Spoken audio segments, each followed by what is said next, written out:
Hello बच्चा बाडी, welcome back to the channel. आज हम करने वाले हैं आपका लास्ट यूनिट, जो इतना टाइम से आप उसका वेट कर रहे थे। आज उसका फाइनली कम बैक हो ही चुका है। That is your unit 5, nutrition and health athletes care. अब इसमें food, nutrition, injury and posture का हम इंक्लूड करके पढ़ेंगे। थोड़ा इंपॉर्टेंट था एंड थोड़ा टाइम टेकिंग था, इसलिए मैंने इसको एंड में रखा था। चलो जी, अब इसमें इस यूनिट में मतलब क्या रिलेटेड है, तो हेल्थ और स्पोर्ट्स परफॉर्मेंस दोनों से रिलेटेड है। इसमें मतलब हम सीखेंगे कि सही डाइट का क्या रोल होता है एंड एथलीट्स के लिए न्यूट्रिशन कितना इंपॉर्टेंट होता है एंड उन्हें ज़्यादा एनर्जी की ज़रूरत होती है तो उन्हें क्या क्या चीज़ करनी चाहिए एंड लेनी चाहिए। And in hand we will study की इंजरीज और पॉस्चर के बारे में भी पढ़ेंगे। और बाकी स्कोरिंग यूनिट है। चलो, न्यूट्रिशन। तो न्यूट्रिशन बॉडी को एनर्जी देता है और ग्रोथ में हेल्प करता है। तो एथलीट्स को नॉर्मल लोगों से ज़्यादा बैलेंस डाइट की ज़रूरत होती है। तो प्रॉपर डाइट से स्टैमिना और परफॉर्मेंस दोनों इम्प्रूव होता है। अगर न्यूट्रिशन सही ना हो तो वीकनेस और इंजरी हो सकती है, इसलिए athletes should have a proper nutrition.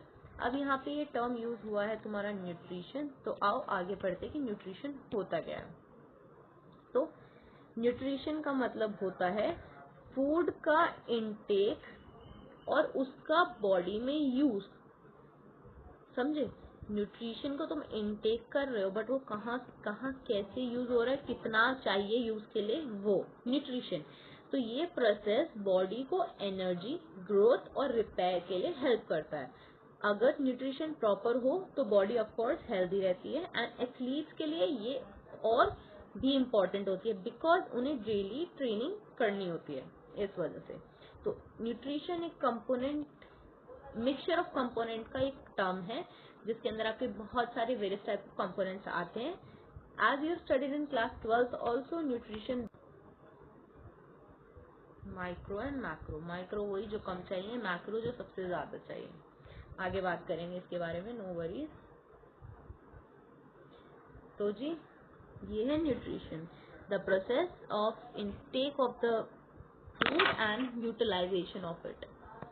Nutrition आपका डेली एक्टिविटीज में हेल्प करता है, रिपेयर और ग्रोथ के लिए भी जरूरी होता है फूड टिश्यूज की, and overall health and fitness के लिए भी। अब बात करते हैं बैलेंस डाइट की। तो बैलेंस डाइट का मतलब होता है सब न्यूट्रिएंट्स को सही अमाउंट में लेना। अब इसमें तुम्हारा कार्ब्स आता है, प्रोटीन आता है, फैट्स है, विटामिन है, मिनरल्स है, तो सब होते हैं। तो ये बॉडी को एनर्जी और प्रोटेक्शन दोनों देते हैं। अगर डाइट बैलेंस हो तो डिजीज का ऑफकोर्स रिस्क कम होता है। बैलेंस डाइट मतलब हर न्यूट्रिएंट का एक करेक्ट पोर्शन, प्रोपोर्शन खाना, लाइक इतना ग्राम यही चाहिए, इतना ग्राम यही चाहिए, मतलब इतना ग्राम प्रोटीन चाहिए, इतना ग्राम कार्ब्स चाहिए, इतना ग्राम फैट, इतना ग्राम तुम्हें पल्सेस खाना चाहिए। ऑल दिस स्टफ एक बैलेंस प्रोपोर्शन में खाना है। अब बात करते हैं अपना मेन टॉपिक, जो न्यूट्रिशन के दो टाइप्स हैं या कंपोनेंट्स कह लो, nutritional components that are your macronutrients and micro nutrients. तो अब हम पहले बात करते हैं मैक्रो न्यूट्रिएंट्स की। इफ यू रिमेम्बर 12th में मैंने न्यूट्रिशन जब पढ़ाया है, 11th या 12th में न्यूट्रिशन जब पढ़ाया है, वो वाली वीडियो आप एक बार देख लेना इस न्यूट्रिशन टॉपिक के लिए, बिकॉज वहाँ पे मैंने बहुत ज्यादा डीपली एक्सप्लेन करा था मैक्रो माइक्रो एक एक करके। इधर तो I am just giving an notes form में ताकि आपको रिवीजन हो, ये रिवीजन की तरह मानना है इसको, ठीक है। मैक्रो न्यूट्रिएंट्स वो न्यूट्रिएंट्स होते हैं जो हमें लार्ज क्वांटिटी में, लार्ज अमाउंट में चाहिए होते हैं, and these are the main source of energy and strength जिससे बॉडी वर्क करती है तुम्हारी। तो मैक्रो न्यूट्रिएंट्स वो न्यूट्रिएंट्स होते हैं जो बॉडी को लार्ज अमाउंट में चाहिए होते हैं, जैसे कार्बोहाइड्रेट्स है, तुम्हारा प्रोटीन्स है, फैट्स है, एंड ये एनर्जी का और स्ट्रेंथ का मेन सोर्स होता है। एथलीट्स के लिए ये बहुत इंपॉर्टेंट होता है इसको इंटेक करना, because these are the amount and these are the main component जिससे इंसान चलता है। आई नॉट से कि बिल्कुल 100/100 चलता है, बट या 90% इन्हीं से चलता है, बिकॉज बॉडी में जो भी सबसे पहले यूज हो रहा है वो यही यूज होता है, and they are help for growth and repair. So now let's first talk about your carbohydrate. तो कार्बोहाइड्रेट होता है मेन एनर्जी सोर्स। ये मसल्स में तुम्हारा ग्लाइकोजन के फॉर्म में स्टोर होता है। जब हम एक्सरसाइज करते हैं तो ये एनर्जी प्रोवाइड करता है। अगर कार्ब्स कम होंगे तो ऑफकोर्स फटीग जल्दी होता है। And these are the main source जो आपकी मतलब अगर एक ह्यूमन बॉडी है, कुछ एक्टिविटी परफॉर्म करिए, डेली एक्टिविटीज करिए, सबसे पहली जो एनर्जी सोर्स है वो कार्बोहाइड्रेट्स ही है जो ये यूज करती है बॉडी। उसके बाद फिर फैट्स, देन प्रोटीन्स आता है। पहली बात तो कार्ब्स इतना होता है बॉडी में कि बहुत रेयर जाके वो फैट्स तक पहुंचता है, एंड प्रोटीन्स तक तो बहुत ही एंड टू एंड लास्ट तक पहुंचता है। सोर्सेज आपके rice, wheat, fruits and sugar हैं and required for high intensity activity. और कार्बोहाइड्रेट स्टोर होते हैं as a fat, and glycogen आपका मसल और लिवर में स्टोर होता है। प्रोटीन्स की बात करूँ तो प्रोटीन मसल के लिए बहुत इंपॉर्टेंट होता है। ये बॉडी की ग्रोथ और रिपेयर में हेल्प करता है, एंड एक्सरसाइज के बाद मसल्स को रिकवरी करने के लिए प्रोटीन सबसे ज़्यादा ज़रूरी होता है। इसका भी कुछ अमाउंट होता है that you should take. 12th वाली वीडियो खोलो, उसमें I have every each detailed आपको explain. I will also tag that video in the description. तो ये मसल ग्रोथ एंड रिपेयर के लिए as I said, and of course supports your immune system, ऐसा कहा जाता है बट एक हद तक। And sources are your milk, egg, pulses and meat rather than your isomalts and other protein brand डब्बे खाने से अच्छा। फैट, तो फैट एनर्जी का कंसंट्रेटेड सोर्स होता है। ये बॉडी को वार्म रखता है एंड ऑर्गन्स को प्रोटेक्ट करता है, लेकिन एक्सेस फैट हमारे लिए हार्मफुल होता है, तो इसलिए लिमिटेड अमाउंट में फैट लेना चाहिए। सबसे help in absorption of fat soluble vitamin. Fat excess लेने से ओबेसिटी हो जाती है, एंड फैट आपकी बॉडी को टेम्परेचर बैलेंस में एंड आपकी इंटरनल ऑर्गन्स को सेव करने के लिए होता है। Sources are your oils, butter, nuts and ghee. अब बात करूँ माइक्रो न्यूट्रिएंट्स की, तो माइक्रो न्यूट्रिएंट्स में आपका विटामिन एंड मिनरल आता है। ये स्मॉल क्वांटिटीज में चाहिए होते हैं रादर देन मैक्रो से थोड़ा कंपैरेटिवली, एंड बॉडी के प्रोसेस को रेगुलेट करने में हेल्प करता है, इम्यूनिटी एंड डिजीज से बचाता है, एंड ऑफ कोर्स फंक्शनिंग हमारी माइक्रो न्यूट्रिएंट पे डिपेंड करती है। एनर्जी एंड स्ट्रेंथ हमारा मैक्रो पे डिपेंड करता है। नाउ डाइट बिफोर कंपटीशन क्या होनी चाहिए, तो कंपटीशन से पहले लाइट और इजी डाइजेस्टेबल फूड लेना चाहिए। कार्बोहाइड्रेट ज़्यादा होना चाहिए ताकि एनर्जी मिले, because you are performing in competition. Heavy food avoid करना चाहिए, एंड प्रॉपर टाइमिंग भी इंपॉर्टेंट होती है। लाइक अगर तुम्हारा मैच 2 बजे है तो उससे 2-3 घंटे पहले तुम खाना ले रहे हो। प्रॉपर हाइड्रेशन रहनी चाहिए, एंड फूड हमेशा कार्बोहाइड्रेट में रिच होना चाहिए। ड्यूरिंग कंपटीशन, तो कंपटीशन के टाइम हाइड्रेशन बहुत इंपॉर्टेंट होता है। बॉडी को वाटर और फ्लूइड्स की ज़रूरत होती है। डिहाइड्रेशन से ऑफ कोर्स तुम्हारा परफॉर्मेंस गिर जाता है, तो you should be hydrated. And light snacks खाओ अगर ज़रूरत पड़ रही है ड्यूरिंग द मैच। लाइक आपको अगर फुटबॉल का मैच है 45 हो रहा है या 10 हो रहा है, तो इस ब्रेक में आप लाइट स्नैक लेके एकदम चल दो, सिप ऑफ वाटर। आफ्टर, तो कंपटीशन के बाद बॉडी को रिकवरी की ज़रूरत होती है, तो कार्बोहाइड्रेट एनर्जी रिस्टोर करता है और प्रोटीन मसल्स को रिपेयर करता है। फ्लूइड्स भी लेते रहना चाहिए ताकि रिहाइड्रेशन ना हो आपको। फूड अडल्ट्रेशन, तो फूड अडल्ट्रेशन का मतलब होता है फूड में मिलावट। अब ये हेल्थ के लिए हार्मफुल होता है, इससे डिजीज हो सकती है, एंड ये सेफ फूड बिल्कुल नहीं होता है। लाइक आपने देखा हो एक मिर्च आती है, मुझको इंग्लिश में क्या बोलते हैं, फॉरगॉट, चिली, जो कलर्ड होती है। Coloured food, coloured ingredients, mixing water in the milk, ये सब केमिकल बना देता है बेसिकली। तो दैट इज फूड अडल्ट्रेशन, जो मिक्सचर होता है मिलावट। अब बात करते हैं पोस्चरल डिफॉर्मिटीज की, तो गलत पोस्चर की वजह से बॉडी में डिफॉर्मिटीज हो जाती है, जैसे काइफोसिस, लॉर्डोसिस, स्कॉलोसिस। तो ये मेनली रॉन्ग सिटिंग और लैक ऑफ एक्सरसाइज की वजह से होता है।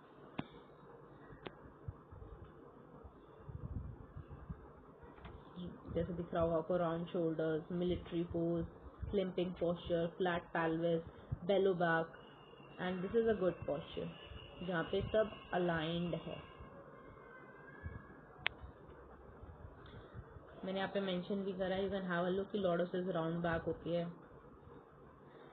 काइफोसिस राउंड बैक होती है, lordosis inward curve of spine, scoliosis sideward होती है। स्पोर्ट्स इंजरीज की बात करूँ तो स्पोर्ट्स में इंजरीज कॉमन होती हैं जैसे स्प्रेन, स्ट्रेन और फ्रैक्चर, एंड ये इम्प्रॉपर टेक्निक या एक्सीडेंट से होती है, एंड प्रिवेंशन ऑफ कोर्स ज़रूरी होता है। You have many type of injuries, sprain, strain, haematoma, fracture, dislocation, abrasion, laceration, concussion, so many। First aid, तो इंजरी के बाद इमीडिएट ट्रीटमेंट ज़रूरी होता है, तो first aid is the first emergency care you provide to the victim.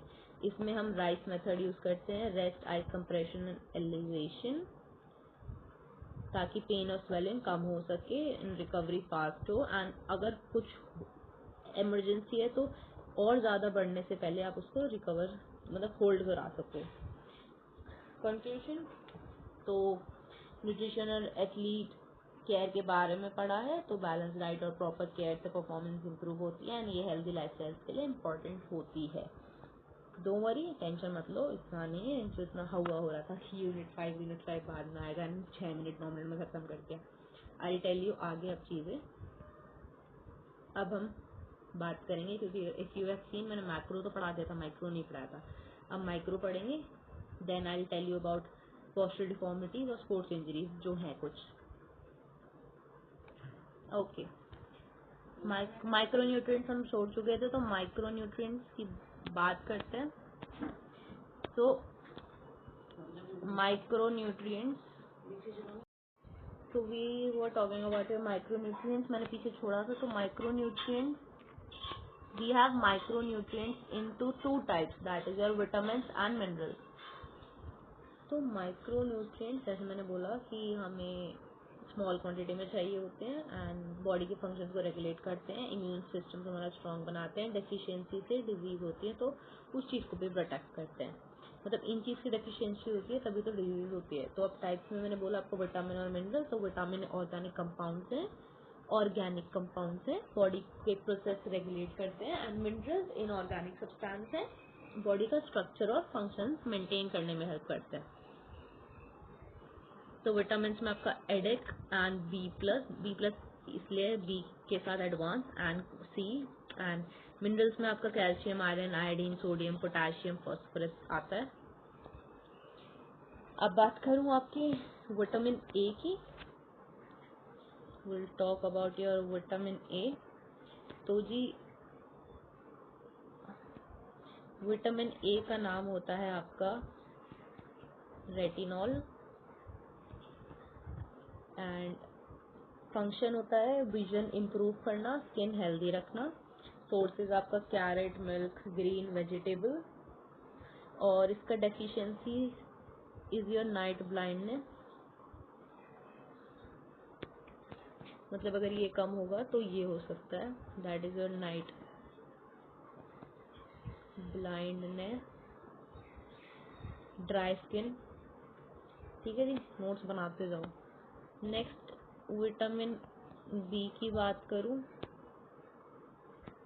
तो vitamin B complex है। पहले बाकी की बात कर लेते हैं, विटामिन बी को हम एंड में करेंगे। विटामिन सी की बात करते हैं। तो vitamin C is your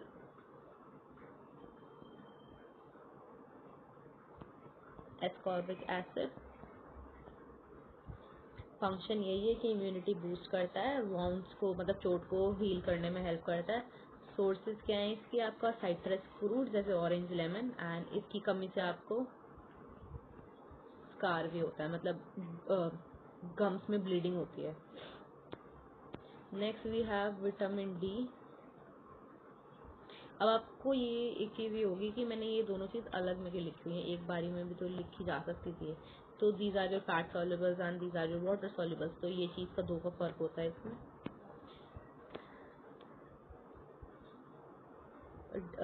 vitamin D का नाम है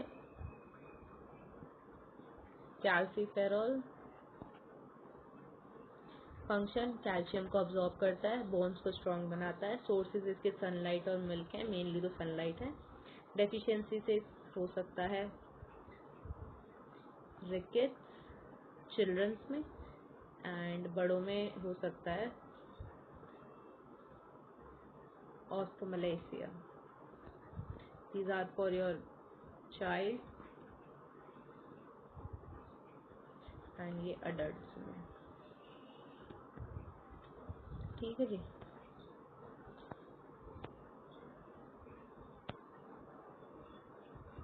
विटामिन ई की बात करूँ तो vitamin E is called tocopherol. Functions antioxidant है, स्किन और सेल्स को प्रोटेक्ट करता है। सोर्सेज है इसके nut, seeds, vegetable oils, and deficiency है इससे हो सकता है your muscle weak and nerve problem. ठीक। विटामिन के की बात करूं, इसका नाम है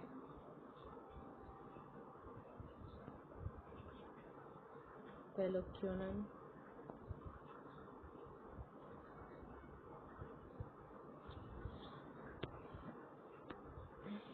फंक्शन ब्लड क्लॉटिंग में हेल्प करता है। सोर्सेज है इसके ग्रीन लीव्स, वेजिटेबल, एंड इसकी डेफिशिएंसी से एक्सेस ब्लीडिंग होती है।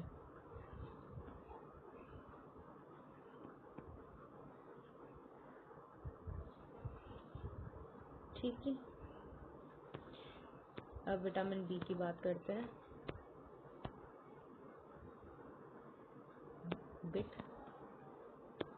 Sorry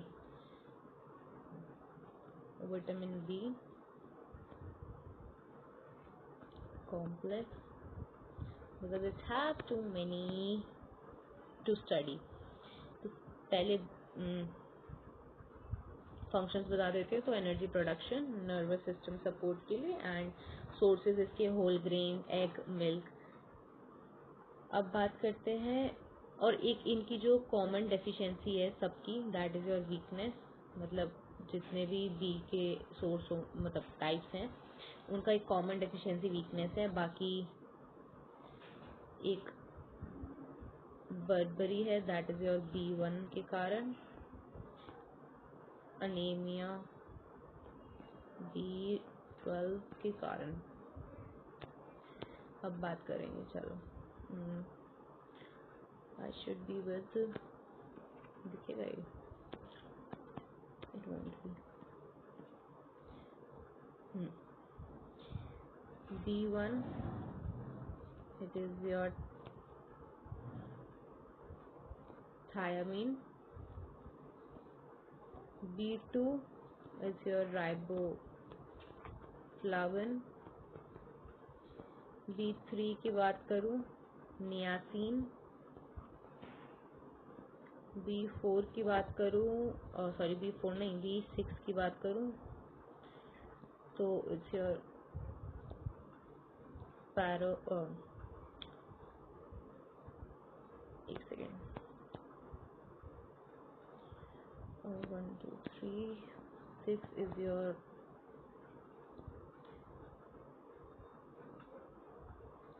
pyridoxine, B12 is your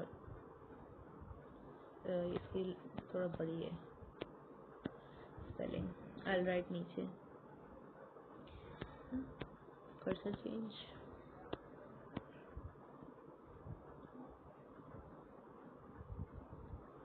cyanocobalamin.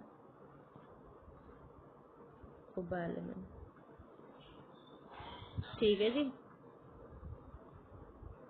So B1 is your thiamine, B2 is your riboflavin, B3 is your niacin, B6 is your pyridoxine, B12 is your cyanocobalamin. अब जो मैंने चीज बोली है ये याद रखना कि वीकनेस तो कॉमन है इन सब चीजों की, बट B1 से आपका बर्बरी एंड B12 से आपका अनीमिया होता है। लेट्स मूव आगे, let's talk about your minerals. तो मिनरल्स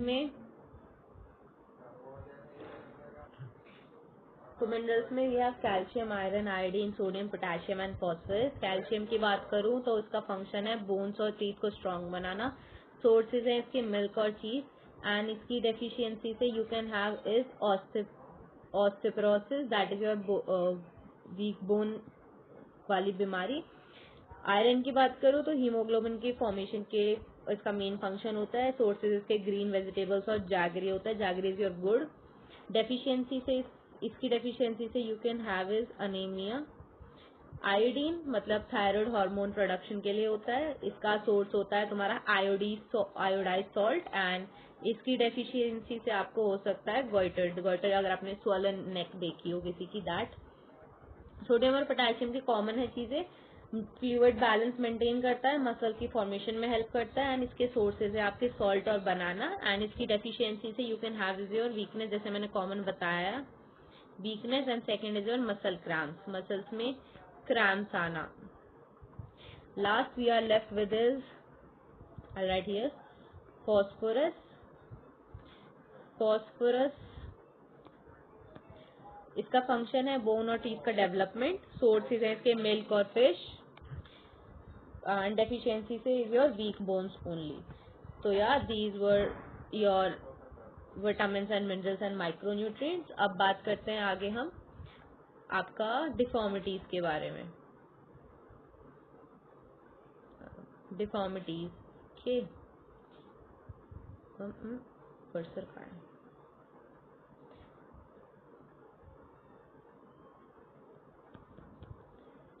डिफॉर्मिटीज, तो जी डिफॉर्मिटीज में first let's talk about your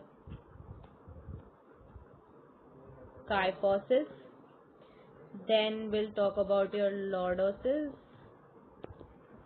and third is your Scoliosis।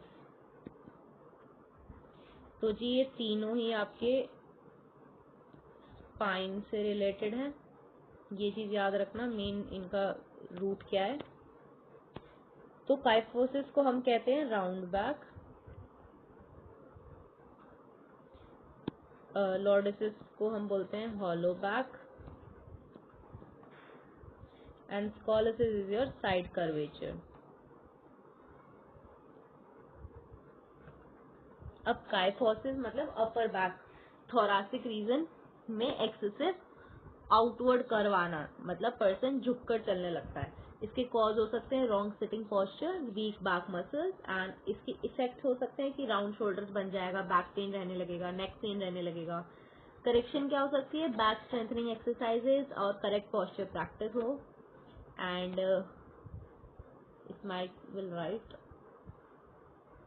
Thoracic region में होता है, ठीक।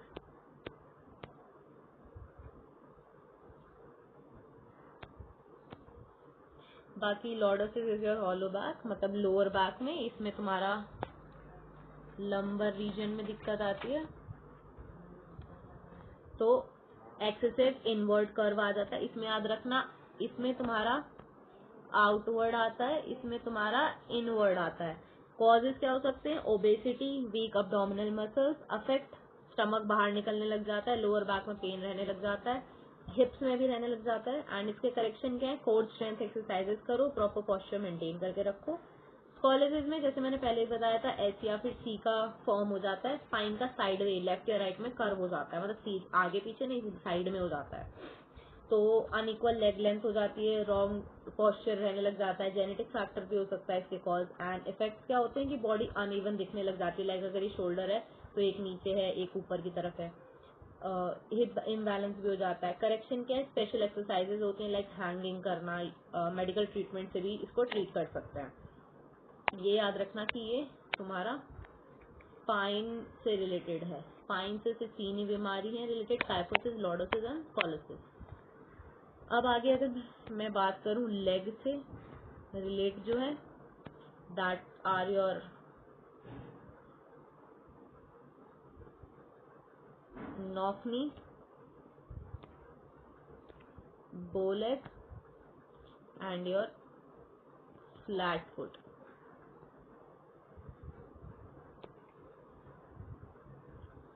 तो नॉक नी की बात करूं, इसका दूसरा नाम याद रखना, मोस्ट ऑफ द टाइम यही पूछा जाता है, गैनु वाल्गम।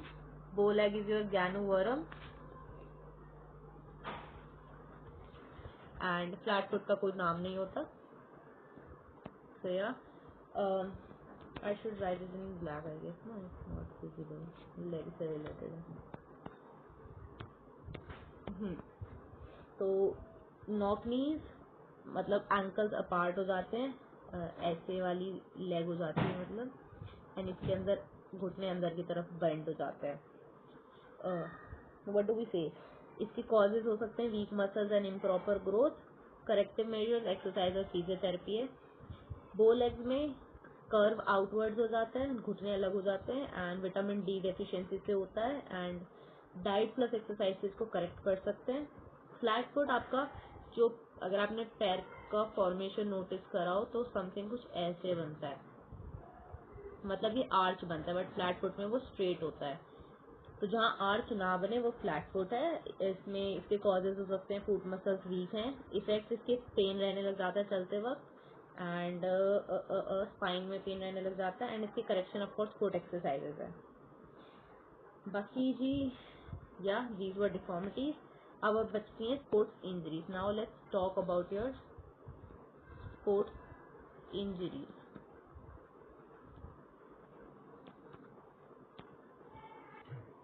तो स्पोर्ट्स इंजरीज जो फिजिकल एक्टिविटी या स्पोर्ट्स करते टाइम होती हैं, कॉज क्या होते हैं सबके, कि इम्प्रॉपर टेक्निक हो, लैक ऑफ वार्म अप हो, ओवर ट्रेनिंग हो, या एक्सीडेंट हो.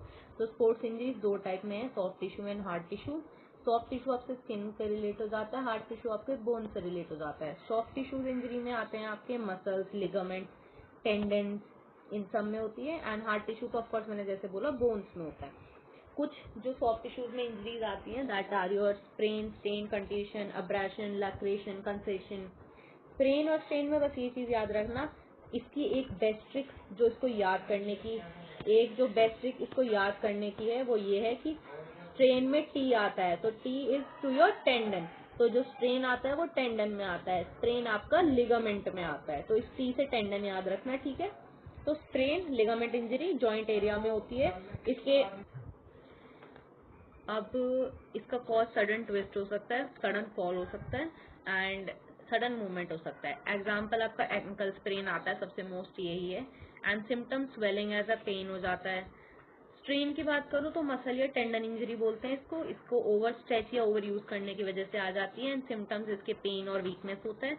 कॉन्ट्यूशन को हम ब्रूस भी बोलते हैं, इसको हम ब्रूस भी बोलते हैं, मतलब नील पड़ जाना, नीला हो जाता है वो एरिया. तो डायरेक्ट हिट से होता है, एंड स्किन के नीचे ब्लीडिंग हो जाती है, तो सेल्स इकट्ठे हो जाते हैं. सिम्टम्स स्वेलिंग और डिस्कलरेशन हो जाता है. डिस्कलरेशन इज नीला पड़ना.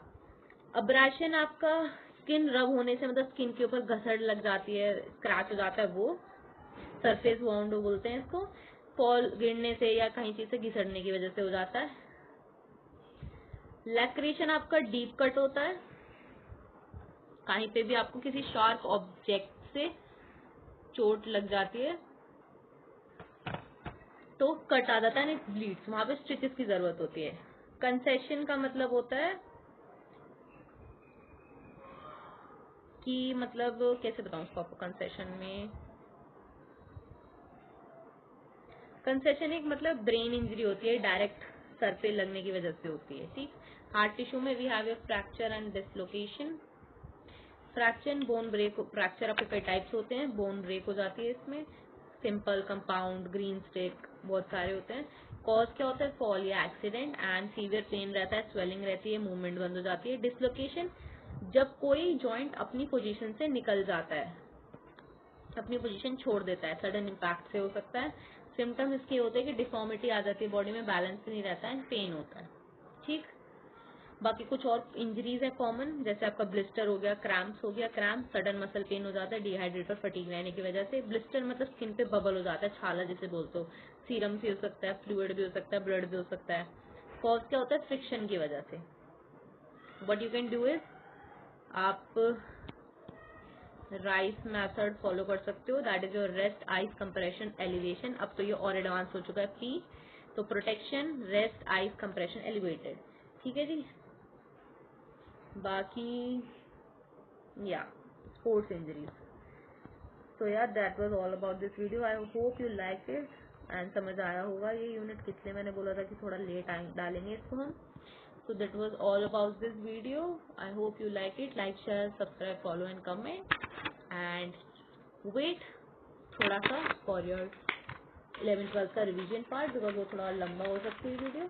Then we'll do your PYQs and yeah, we are some tips and then we are done with the CUT UG 2026 P8 के एग्जाम के लिए. So yeah, bye bye, take care.